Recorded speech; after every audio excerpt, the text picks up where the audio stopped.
La noticia requiere profundidad. En Notimundo están los protagonistas de la noticia. 18:24. De este momento hacemos contacto con el abogado Estuardo Ralón, vicepresidente de la CIDH y relator para Ecuador, para hablar sobre este tema que ha generado preocupación a nivel nacional. El informe de la CIDH sobre la situación de las personas privadas de la libertad en Ecuador. Abogado Ralón, muy buenas tardes. Fausto Yepes le saluda desde los estudios de FM Mundo. Bienvenido. Muy buenas tardes, un verdadero gusto estar con ustedes. Gracias, abogado. El informe es sin duda revelador, preocupante. Hablan de abandono estatal, violencia y corrupción en las cárceles y en el sistema penitenciario en el país. ¿Cuál es la salida? Pues efectivamente un informe sumamente complejo. Como compleja fue la visita que hicimos del 1 al 3 de diciembre a Ecuador, donde nos encontramos con un sistema penitenciario que había sido abandonado por muchas décadas. ¿Cómo salir de la crisis? Pues tuvimos reunión con el presidente de la República, el presidente del Consejo Nacional de Justicia, miembros del Congreso, la Corte Constitucional.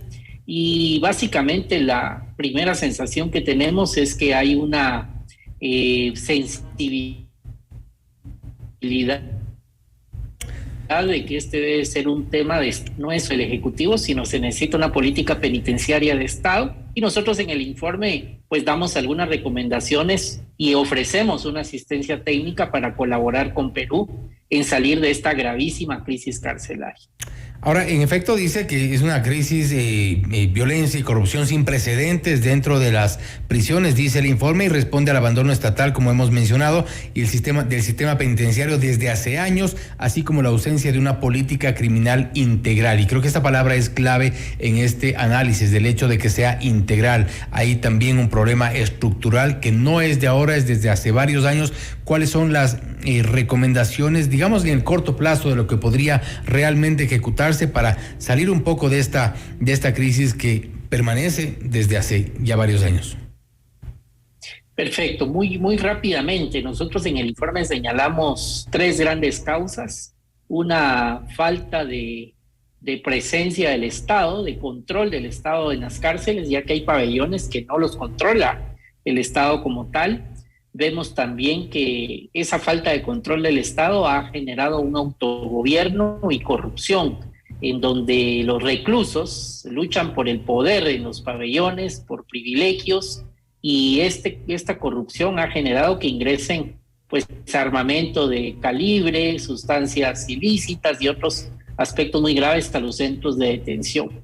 Y lo otro es la insuficiencia del personal penitenciario. El estándar interamericano es de una persona de seguridad por 5 detenidos. Ecuador tiene una persona de seguridad por 62 detenidos, y en las cárceles de mayor envergadura ese número puede ser todavía mayor. ¿Qué recomendamos? Recomendamos una hoja de ruta interinstitucional que se coordinen Poder Ejecutivo, Legislativo y Judicial para por lo menos 3 aspectos prioritarios en un cronograma que gradualmente se vaya cumpliendo. Uno es reducción de la crisis carcelaria, que no haya un abuso de la prisión preventiva, ya que de los 36,000 reclusos que hay en Ecuador, el 40% están con prisión preventiva. Vemos una práctica de prisión preventiva que hay que erradicar, fortalecer la institucionalidad legal y de seguridad del SNAI,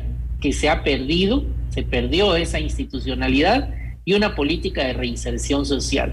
Sobre estos ejes hay mucho que hacer en materia legislativa, judicial y de esfuerzos extraordinarios del Ejecutivo. Ahora, se habla también del uso excesivo de la prisión preventiva, como usted menciona, pero también obstáculos legales y administrativos para conceder beneficios e indultos. De ahí también entra el sistema judicial, la actuación de los jueces, la actuación también de fiscales y todo el sistema como tal. Es correcto. Tuve una entrevista con el presidente del Consejo Nacional de Justicia. Justamente en esos días se estaba emitiendo una resolución por parte del Consejo Nacional de Justicia donde pedía a todos los jueces motivar de mejor manera la prisión preventiva y usarla como último recurso. Sin embargo, las medidas tienen que ser integrales. Por ejemplo, hay que revisar el catálogo de delitos, ya que de las personas detenidas el 30% aproximadamente es por delitos leves relacionados a narcotráfico, y esos automáticamente tienen prisión preventiva. Así que digamos que en la prisión preventiva hay una labor no solo del Consejo Nacional de Justicia, sino del legislativo en cuanto a revisar la política criminal, en que aquellos delitos menores no tengan en automático el encarcelamiento. Incluso ustedes tenían entre sus registros, consta en el informe, que tenían como registro de detenidos gente que contaba con la boleta de excarcelación. Es correcto. En la tragedia que ha ocurrido en los diferentes 8 eventos violentos que hubo en Ecuador en el 2021, perdieron la vida 326 personas. Algunos de ellos estaban en prisión preventiva, otras en una medida de detención inicial. Unos tenían boleta también de libertad, pero no pudieron salir. Es decir, esta crisis ha afectado a personas que lamentablemente estaban en un lugar que no contaba con las garantías del Estado.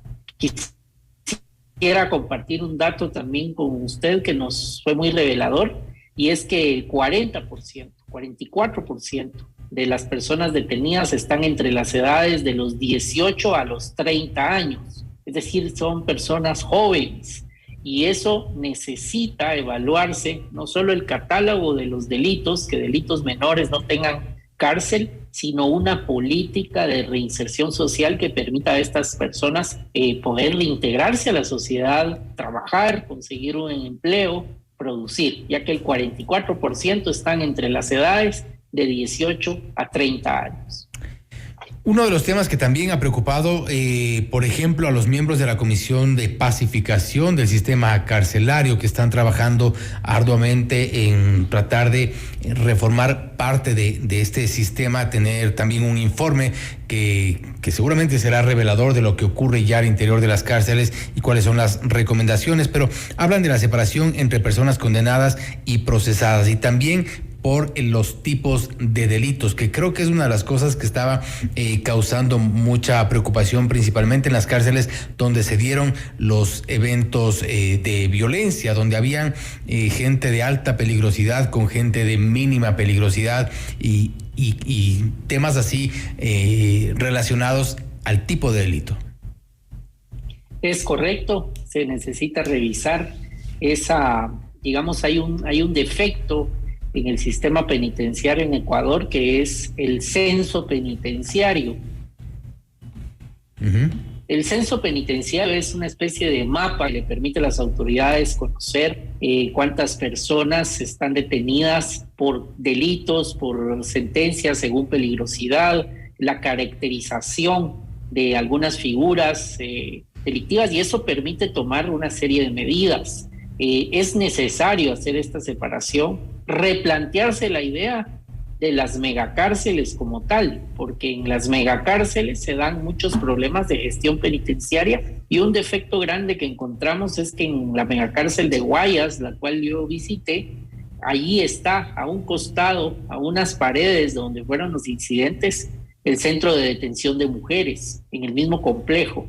Y pudo haber sido una situación muchísimo más grave si esos incidentes también hubiesen abarcado al costado donde estaba el centro de detención de mujeres, y en el informe nosotros recomendamos el traslado de ese centro de detención de mujeres a otro lugar.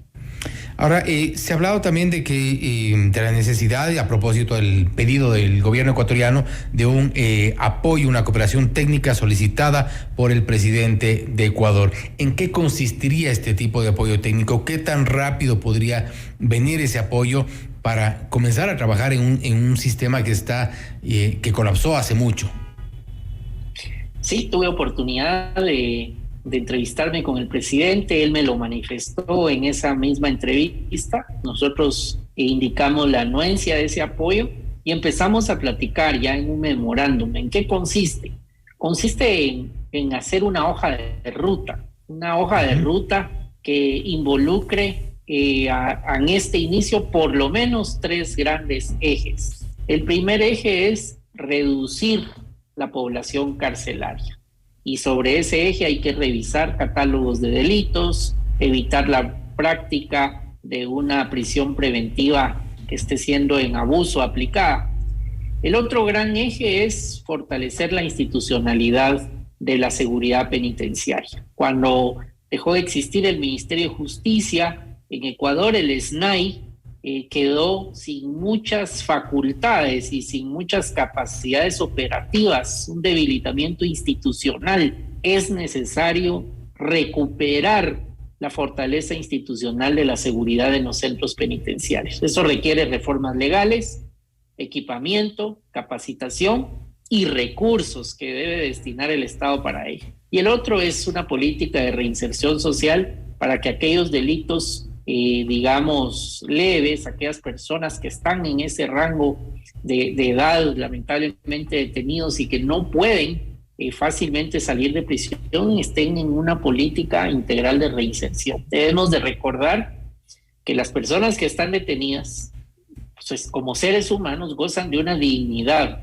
y hay que hacer un balance en los temas de seguridad del Estado sin que se pierda la dignidad y la posibilidad de las personas que pueden reincorporarse a la sociedad. Se ha sugerido también el incremento del presupuesto porque ese es uno de los temas que han sido observados en el informe. Sí, nosotros vemos que hay necesidad de que Ecuador haga un aporte extraordinario para poder cumplir con una hoja de ruta de esta envergadura. La idea es que en el segundo semestre de este año pudiésemos ya estar en una hoja de ruta aplicando esta asistencia técnica. Ojalá se dé. Estamos en conversaciones con los representantes del Estado de Ecuador, vemos una buena voluntad y nosotros lo que queremos es colaborar en la región. Los sistemas penitenciarios en general tienen grandes fallas y Ecuador, de estar en una crisis como la que vimos en el 2021, si avanza en esta reconstrucción institucional y en esta hoja de ruta integral, pues en unos años Ecuador puede convertirse en un referente de lo que incluso algunos otros estados no han hecho. Pero se requiere voluntad y un trabajo ordenado y coordinado de los tres poderes del Estado. Finalmente, abogado Ralón, parte del diagnóstico también habla de los riesgos que corren las mujeres de ser víctimas de violencia, los mismos que se agudizan, dice el texto, por la proximidad entre los centros de privación de libertad para mujeres y para hombres. Es algo que ocurre a nivel nacional. ¿Cuál es la sugerencia o la recomendación para evitar que estos riesgos generen los problemas que ya sabemos han ocurrido? Sí, visité el centro de mujeres, como le digo, en los pabellones se escuchaba, digamos, por así decir, lo que pasaba del otro lado de las paredes perimetrales donde estaba el centro de hombres. El centro de detención de mujeres de Guayas recomendamos sea trasladado en otro lugar y creemos que debe de existir una visión de perspectiva de género en los centros carcelarios de mujeres para también permitir una reincorporación y rehabilitación social. Esperemos que haya también una reacción en las próximas horas por parte de alguna autoridad del gobierno. Hasta el momento no se han pronunciado a propósito de este informe que da una radiografía sin duda preocupante sobre el sistema carcelario y el abandono por parte del Estado. Abogado Ralón, gracias por estar con nosotros. A usted las gracias, un verdadero honor estar en su programa. Gracias. Ha sido el abogado Estuardo Ralón, vicepresidente de la CIDH y relator para Ecuador, hablando sobre la crisis carcelaria y a propósito del informe que ha presentado la CIDH con algunas recomendaciones. Entre ellas se han planteado 3 ejes: reducir la población carcelaria, fortalecer la institucionalidad, dando más facultades a la actual SNAI y también establecer políticas para la reinserción social. Esto es Notimundo Estelar, siempre bien informados.